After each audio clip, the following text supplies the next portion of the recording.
Christian Dharma Sidi Yam Satina Tokachaba Ayuk Hawalaga Iruzani Kangdaba Among Ase Khaiba Talaba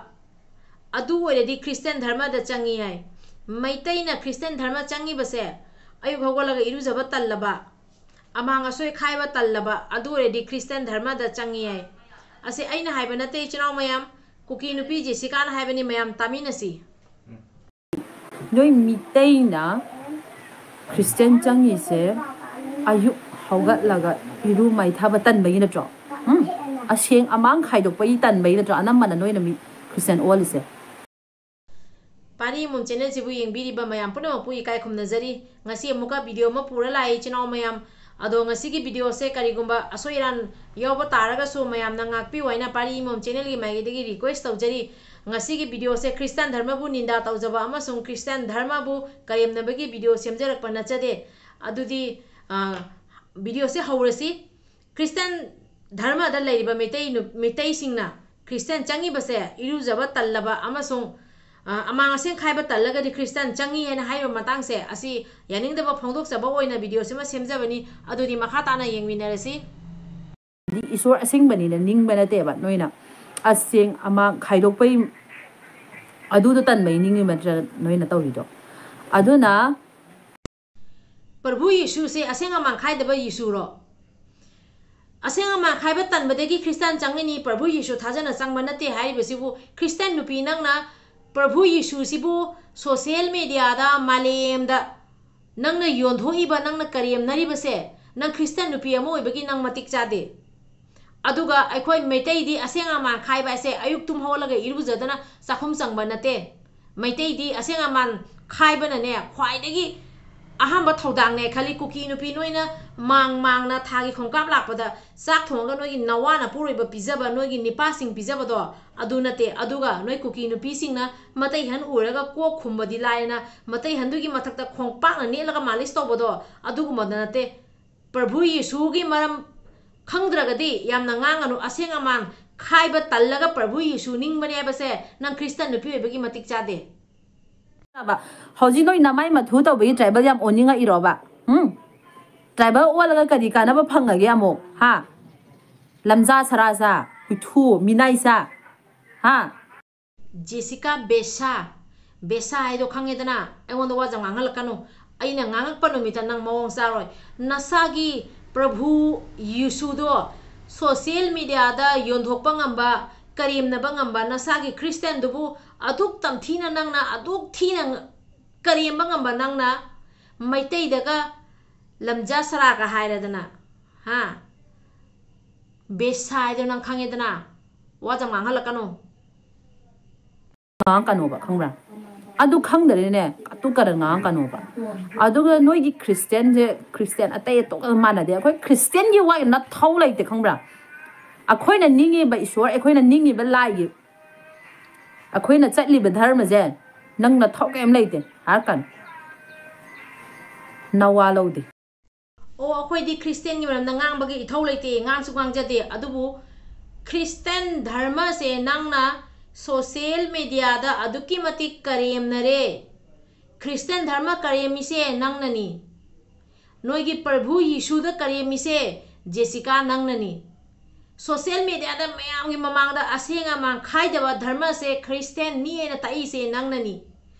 social media da ayuk hogol iru jaba talladi Christian dharma changi na mayam da tai ba se Jessica Christian nupi kuki nupi nang nani ba se kaw ganu Nasagi dharma kariyamaga nasagi dharma sibune ikaiba mi mayang yamang na Christian ne habada ikai haliba se nang na ne base asi khangjalu nang Christian nupi begi matik chade si wari si mane nakok to ga hanjalu thi chara pangang ta nga noi kuki mayam na thi chara pangkhong khong bodo adumai khonga kanu Christian nupi amana Christian se malem siga nang na karim da ne se nang kaw ganu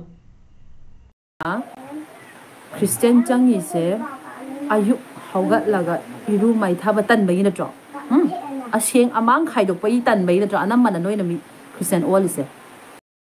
O noi kuki na Christian Changami Sidi Iru Zabatan Bagi Oira Medana Asenga Ma Kaibatan Bagi Oira Medana Aduna Nidana Kuki Nupi Singna थागी खोंकप lakh lakh ना मांग ना नौवा सिंह दो साक थोंगा पिजरी दो नोई ना Christian चंगी बसिदी नसा ना सुम ताकचरे नोई कुकी क्रिस्टियन सिंह सिदी इरुजब तनली ना नंग ना हाइजरे हाँ नंग ना तौबदो मयाम दा हाइरे क्रिस्टियन धर्म से असेंग अमा खाइबा तल्लगदि क्रिस्टियन धर्म चंगबा यायना नंग ना हाइरे तौनु वा ngang खंधरा ngang खंगबा नसा की धर्म मसु रेस्पेक्ट तौरगल चटपा ngamdaba nangna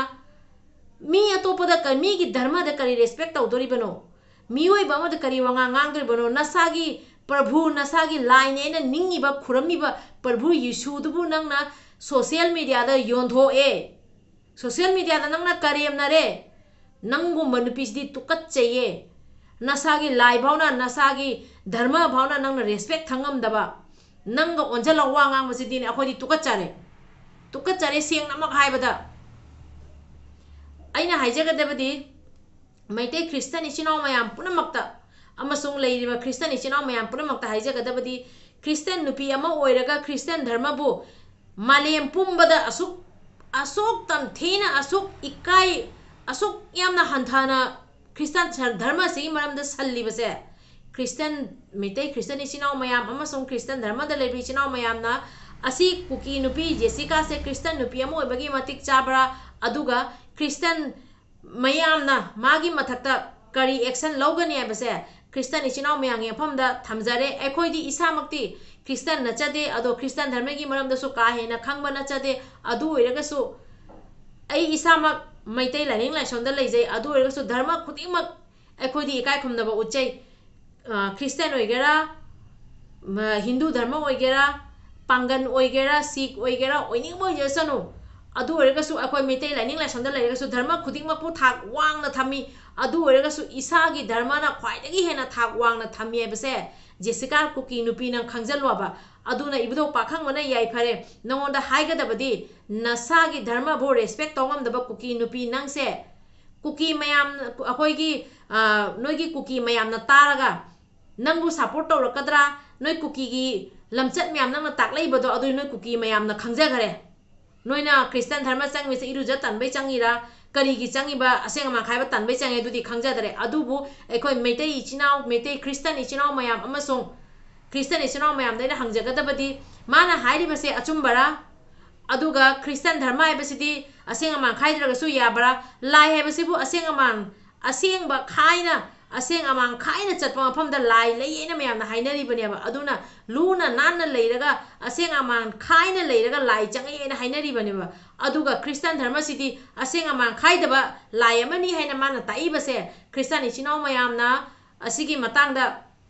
कमेंट तौबिरागा असिगी मतांगदा अखोइ खतंग खंगजबा पामजै आई खतंग खंगजबा पामजै माना जेसिकाना क्रिस्टियन गिरमदा हाइरिबसे चुम्बरा अदो आइदी धर्म अमबु असुमाइना करियमनबसे यानिंगदबा फोंदोकपोइना वीडियो सिगा आइना आइगी ओइबा वफम खरा थमजबनी इचिनाव मयाम एजाम हेना खंगना हाइनसु सेमजबा नचदे अदुगा वीडियो सिगा असोइरान यावखिबा क्या लेरगसु मयाम नंगाकपिउ असी वफम सिमा थमजगे अदुगा अरोइबदा क्रिस्टियन इचिनाव मयाम मफम दैना हाइजगदबदी असुमाइना प्रभु यीशु की मरमदा प्रभु यीशु द निंगबा चंगाइबसे प्रभु यीशु निंगिबा मेते क्रिस्टियन मयाम से प्रभु यीशु बु थाजना चंगकपा नते इरु अयुक हगलगे इरुजबा तनबा अमसों असेंग अमा खाइबा तनबदगी क्रिस्टियन चंगकपनि हाइबा वफम से क्यागी मतिक चुम्बा क्यागी मतिक लानबा असिसिमा खजि खंगजबा पांबदगी वीडियो सिमा सेमजबनी अदुबो मैतैनदी क्रिस्टियन ओइगरा अमबु ओइगरा मैतै हाइबा मैतै सिदी असेंग अमा खाइबना ख्वाइदगी अहांबा थौदांगनि हाइना मालेमदसु खंगना लेरिबनी अदुगा मैतै सिदी लूना लाना असेंग अमा खाइना लई हाइना तोगाना तारिबनी असि वफम सेमा थमजगे अदो ngasiगिदी लोइसनजरगे इचिनाव मयाम अमुकसु हाइजरमगे वीडियो सिगा सोयरान यावरसु मयामना ngakpi वाइना चैनल के मागेदिगी रिक्वेस्ट तौजरी अरोइबदा हाइजगदबदी वीडियो से अदुकी मतिक शेयर तोबिउ मैतै क्रिस्टियन इचिनाव मयामना वीडियो से फंगनबा अमसुं क्रिस्टियन इचिनाव मयामना वीडियो से फंगगा जेसिका की मथक्ता करी Karamba चैराक पीगनी हाइबसे Christian इचिनाव मयांग यफमद सिनजरे ngasiगिदी लोइसनजरगे इबदो पाखंगमना याइफरे कंगलेपाकना याइफरे लैरिबा इचिनाव मयाम पुनमंगना याइफरे अमुकसु हाइजरमगे इचिनाव मयामना सोइदना comment तौबियो हाइना वफमसिमा थमजरमगे असोइरान यावरगसु ngakpiu ngasiगिदी लोइसनजरगे मथंग video दम उनरसी ईश्वर असिंगबनी निंगबा नतेबा नोइना อาเสียงอามาใครดกไปอดูตัวตันไม่นิ่งมันจะน้อยน่ะตัวริดอดูนะคริสเตียนจังยี่เสอายุเขาก็ละก็รู้ไหมถ้าว่าตันไม่น่ะจ้ะอาเสียงอามังใครดกไปตันไม่น่ะจ้ะอันนั้นมันน้อยน่ะมีคริสเตียนโอลิเส